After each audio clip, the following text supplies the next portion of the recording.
Hello everyone and welcome to Tech Upskill channel. In today's video, I will guide you on how to fix the issue of Windows 11 freezing. And now let's get started.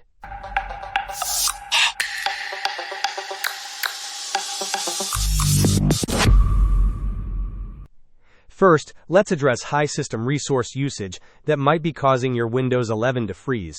Open the Windows search bar and type Task Manager. Launch Task Manager. Observe the first three system resources: CPU, memory, and disk.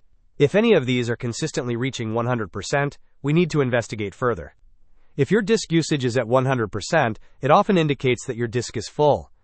To free up space, search for Disk Cleanup in the Windows search bar and open the Disk Cleanup utility. Click on OK.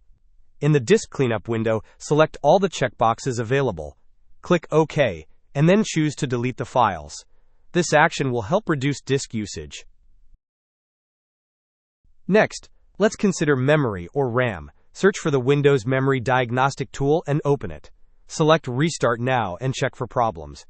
This tool can diagnose and potentially fix memory-related issues. However, if your system is consistently running low on RAM, you may need to consider upgrading your physical RAM.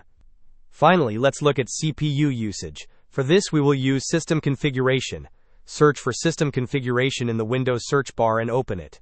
Navigate to the Services tab. Locate and check the box labeled Hide All Microsoft Services.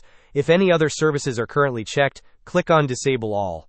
Then, click Apply, followed by OK. You will need to restart your computer for these changes to take effect.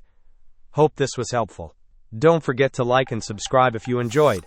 As always, thanks for watching, and I will see you in the next video.